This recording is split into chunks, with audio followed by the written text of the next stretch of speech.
I knew she cheated. She had no idea. It started subtly, like a dimmer switch barely nudged. Sarah, my wife of 5 years, had always been meticulously organized, almost to a fault. Every bill paid on time, every appointment marked in her Google Calendar, color-coded by category. Our life together was a well-oiled machine, a testament to our shared desire for stability and success. We'd met in college, two ambitious souls drawn together by a mutual drive and a surprisingly compatible sense of humor. I, a budding software engineer, she, a marketing maven in the making. We just clicked. But then little things began to shift. A forgotten appointment here, a misplaced receipt there. At first, I chalked it up to stress. Sarah's career was taking off. She'd landed a coveted position at a rapidly growing tech company in the city, and the pressure was immense. Late nights became the norm. Just trying to impress the new boss, she'd say, kissing me quickly before rushing out the door. The scent of her usual perfume, a light floral lingering in the air. Then came the new perfume. Something richer, spicier, almost musky. "Oh, David gave it to me," she said casually one morning, noticing me sniffing her neck. He said it reminded him of me. Isn't that sweet? David. David was her colleague, charming, attractive, the kind of guy who effortlessly commanded attention. I'd met him a few times at company parties. He always seemed a little too attentive to Sarah, lingering a moment too long during conversations, his hand brushing hers just a little too often. I dismissed it as office dynamics, professional camaraderie. But the perfume, the unsolicited gift, it stirred something uneasy within me. The phone became a sacred object. Sarah had always been a social media butterfly, constantly snapping photos and posting updates. But now, she clutched her phone like a lifeline, angling it away from me when she was texting, turning off notifications so I wouldn't see who was calling. She'd started taking it into the bathroom with her, even when she was just showering. It was always face down on the counter. One Tuesday, she said she had a late meeting. A big presentation to prep for, she explained, grabbing her briefcase and heading out the door. I kissed her goodbye, a strange hollowness settling in my stomach. I was working from home that day, debugging a particularly nasty piece of code. Around 7 p.m., I decided to order us some takeout. I figured she'd be starving after a long day. I texted her to ask what she wanted. No reply. An hour later, still nothing. I called. It went straight to voicemail. My anxiety spiked. Sarah always answered her phone. I tried again and again, still nothing. I started pacing the living room, replaying every interaction we'd had in the past few weeks, searching for clues for some explanation. Finally, around 9 p.m., she called back. "Hey, sorry, I was in a dead zone," she said, her voice sounding strained.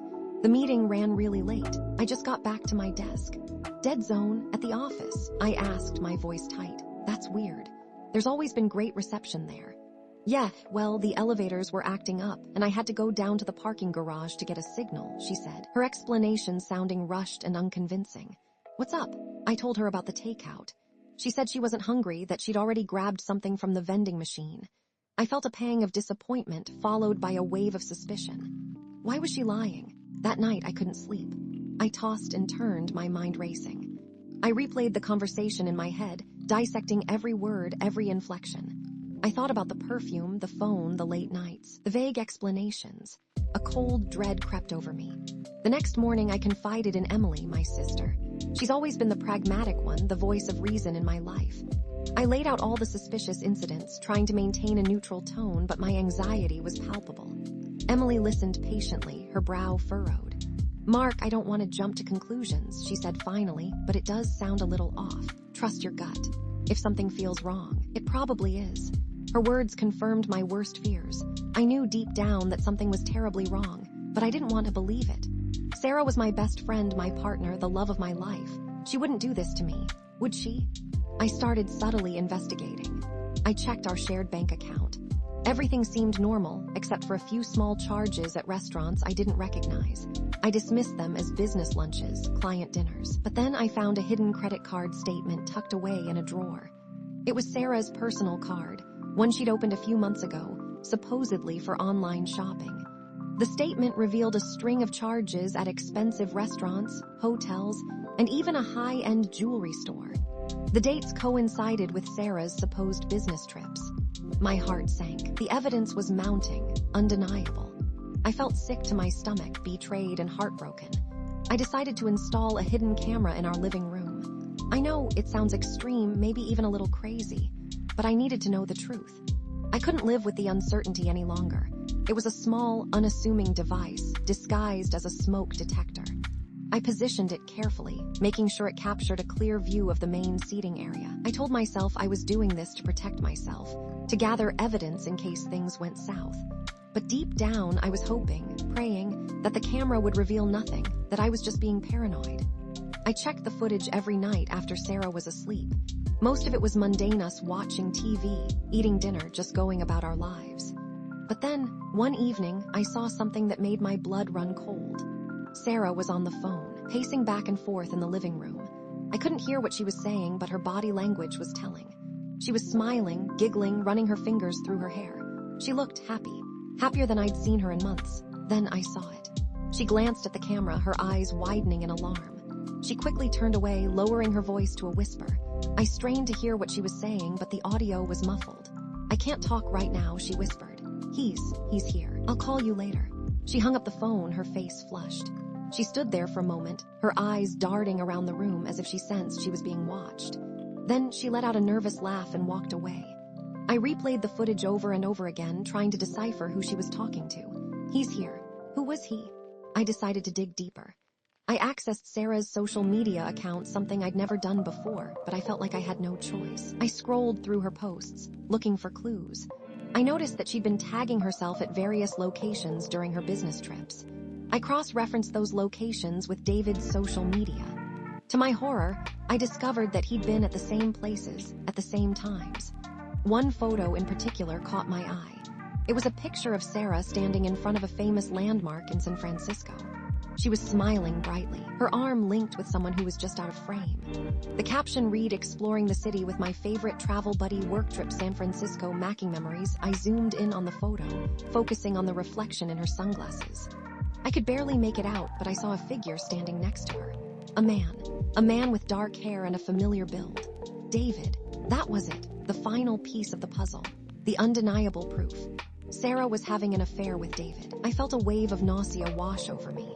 I wanted to scream, to break things, to lash out, but I forced myself to remain calm. I knew I needed to confront her, but I wanted to do it on my terms when I was ready.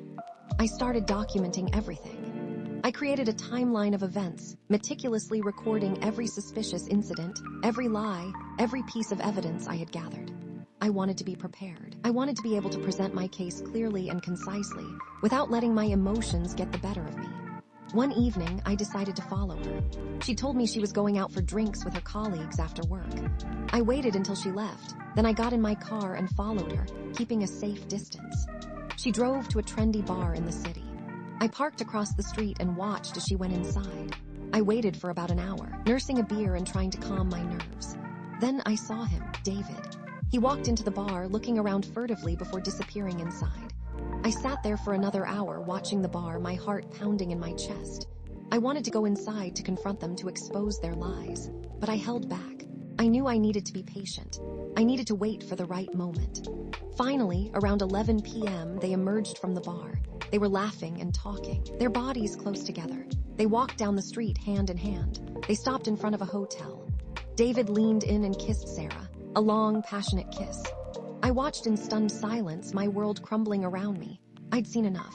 I drove home, my mind numb, my heart shattered. I spent the next few days in a daze, going through the motions of my life, but feeling completely detached from reality.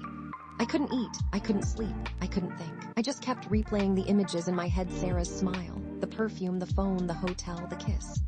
Finally, I decided I couldn't take it anymore. I needed to confront her. I needed to know why. I waited until she came home from work. She looked tired and stressed, but she smiled when she saw me. "Hey, how was your day?" she asked, kissing me on the cheek. "It was fine," I said, my voice flat. "We need to talk." She looked at me, her brow furrowed. "What's wrong?" "I know about David," I said, my voice trembling. Her face paled. She opened her mouth to speak, but no words came out. "I know about the perfume, the phone, the late nights, the business trips, the hotels, the jewelry," I continued, my voice rising. "I know everything." Tears welled up in her eyes. She sank into a chair, her body shaking. "Mark," she started, but I cut her off. "Don't," I said, holding up my hand. "Just tell me the truth." "Why?" She hesitated for a moment, then she took a deep breath and began to speak. She told me about how she'd been feeling neglected, how she'd felt like I was more focused on my work than on her. She said that David had made her feel seen, appreciated, desired. She said that it had started as a friendship, but it had quickly turned into something more. I know it was wrong, she sobbed. I'm so sorry. I never meant to hurt you. I listened in silence, my heart aching. I wanted to believe her, but I couldn't. The trust was gone, shattered beyond repair. I can't do this anymore, I said finally. I can't be with someone who's capable of such betrayal. What are you saying? She asked, her voice filled with panic. I'm saying that I want a divorce, I said, the words feeling like a punch to the gut. She started crying hysterically, begging me to reconsider. She promised to end things with David, to go to therapy, to do whatever it took to save our marriage. But I was done. The damage was done. I couldn't forgive her. I couldn't forget what she'd done. I told her to pack her bags and leave. She refused at first, but I was adamant. I couldn't bear to be in the same house with her any longer. She packed a suitcase and left, her eyes filled with tears. I watched her drive away, feeling a mix of anger, sadness, and relief. The next few months were a blur. I consulted with a lawyer, filed for divorce, and started the process of dividing our assets. I informed our family and friends about the separation, enduring their shocked reactions and unsolicited advice. I moved out of our house, unable to bear living in a place filled with memories of our past life. I found a small apartment in the city, a clean slate, a place to start over. The divorce was finalized quickly and relatively painlessly. Sarah didn't contest it. She seemed resigned to her fate. I haven't spoken to her since. I don't know where she is or what she's doing. I don't want to know. I'm still struggling to come to terms with what happened. I'm still trying to understand why she did what she did. I'm still grappling with the emotional fallout of the betrayal. I started going to therapy. It's helping me to process my emotions and to rebuild my life. I'm slowly starting to heal. I know that I'll never be the same person I was before.